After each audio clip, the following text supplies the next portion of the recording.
Hello, this is part 2 of the video about the Union of South Africa designed for history diploma programme students studying Africa and the Middle East for paper 3.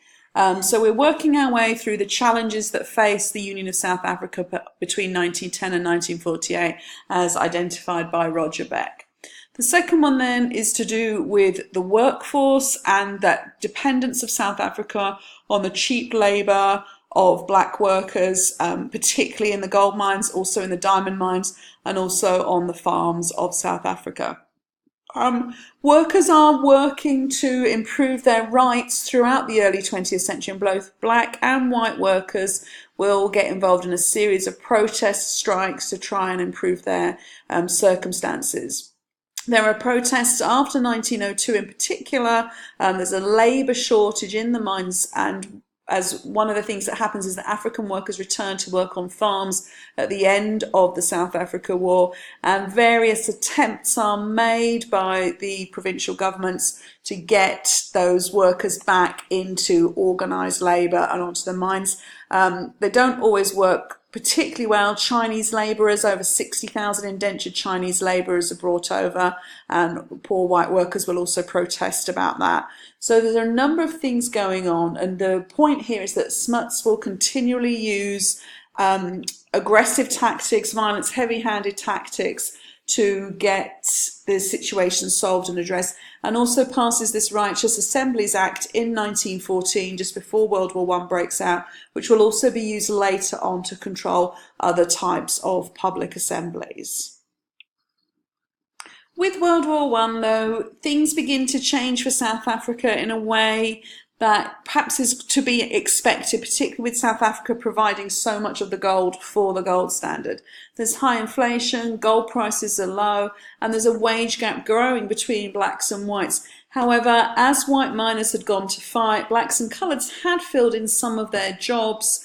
On return, at the end of the war, white miners wanted those jobs back and the higher wages that, of course, went in them. So mine owners themselves were actually a little bit resistant to this.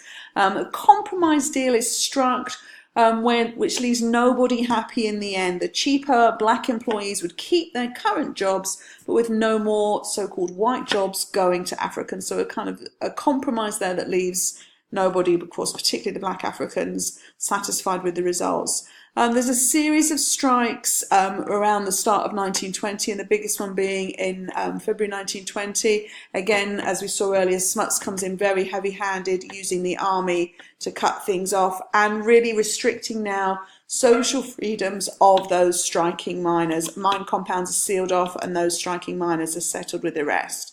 The Ram Rebellion, again, we mentioned that in the previous slide, and now white miners who are also being suppressed by physical force are beginning to reorganise themselves to get their voices heard in a political context.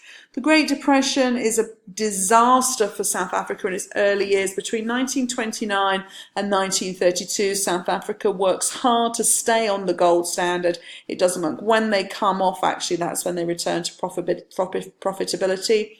In the 3 years in between, though, exports plummets. The key exports of South Africa, minerals and wool, those prices also crash, and many farmers are hit hard. And again, those Afrikaner farmers are leaving farms and joining the ranks of the poor whites looking for work in urban areas. However, Gillamy points out in the Pretorius Anthology, A History of South Africa, that really rapid economic growth throughout the whole period, this idea that the Depression is a blip on this. Generally, the poor white problem is pretty much solved, as argued by 1950. And you can certainly take some issue with that, particularly looking at the impact of the 1948 election. So an opportunity there to bring in some different perspectives. Another problem that Beck points out, the third issue that he's noting in his book, The History of South Africa, is the race question. Now, you might think that the race question would be the black, white, coloured, Indian question, but actually for South Africans at the time, the race question was the question of English versus Afrikaners. And this was an idea that divided Botha and Hertzog in the earlier times as well. Botha had this idea of one stream blending together English and Afrikaner speakers. Herzog's was his two-stream model, keeping Afrikaners and English separate. really many nationalist Afrikaners still wanted independence. They still wanted a Republic of South Africa and a break from the British Empire. As we mentioned in the previous video, the United Party merging in 1934 for electoral success for Hertzog and Smuts causes a new development, which is the formation of the Purified National Party, or the PNP, with a number of kind of offset groups within that. PNP supporters mostly come from the Cape. They're wealthy wine farmers, but interestingly enough, many of Malan's initial supporters were not the descendants of the original Voortrekkers, the original people that kind of went on the Boer trek in the 1830s.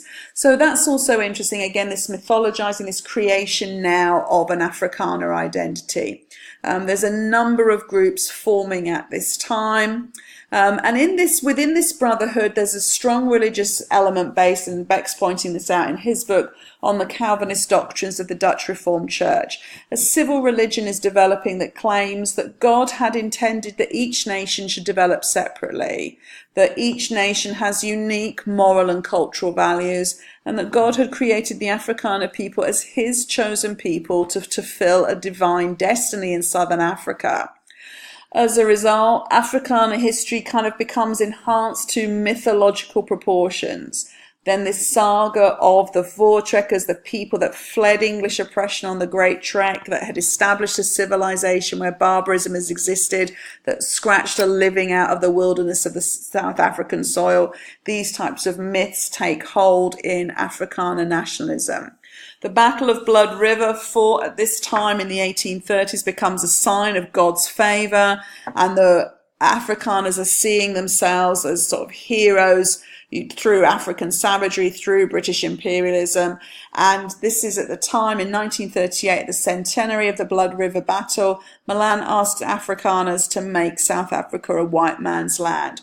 So it's important here now to put this ideological piece into place as you look at the emergence of the South Africa in this early time period, and of course in this pre-apartheid time period, how that segregation legislation is getting woven into this sort of myth-making Afrikaner national identity.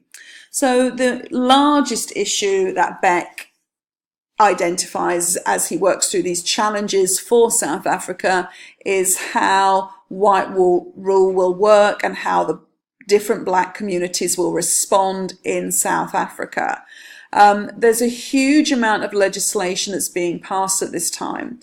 As an overview, it is of course important to recall in any essay or understanding that you want to show on this issue that throughout the 20th century, African living standards are declining in South Africa, as well as the reservation system of land, as well as the strain that industrialization and urbanization is putting on African communities as traditional families and support systems fall apart. There's also a series of natural disasters and issues. There's a drought, there's crops that are failing, and there's cattle disease. So there's lots of things coming together to create a deterioration in African living conditions at this time. There's a series of legislations that gets passed in this early time period with Botha and Smuts in charge. This is still under the South African Party's time period. There's a Mines and Works Act in 1911, which creates a nationwide system of job reservations in the mines and railroads. The Defence Act conscripts white men into the South African Army. And the big issues now are these couple of Natives Acts that are designed to control rural and urban areas for natives living there.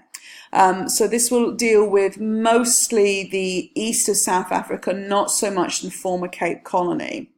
First of all, in 1913, the Natives Land Act limits African ownership rights, land ownership rights, to reserves totaling about 7% of South Africa's land area. In 1936, there's an additional law which actually increases that capacity to about 13.5%, mostly as you can see from the map there in the east of South Africa. Even though on these reservations, white miners and farmers will still occupy the best land. So even on the land that's reserved for Africans, there are still whites living there and making a living.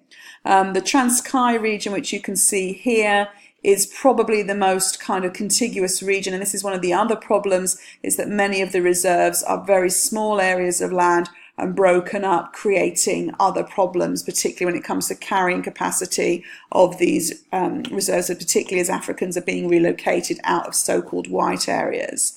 There is a consequence now, a political consequence for those black franchise holders in the former Cape Colony. Of course, remember in the Cape, your right to vote was determined by land ownership, and about 2% of black Africans had that right in 1910.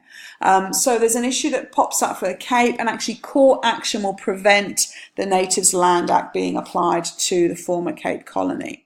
In 1920, a Native Affairs Act sets up a separate administrative and legal system for the reserves, and then in 1923, having dealt with land ownership for Africans in the Natives Land Act, an issue now needs to be addressed in urban areas.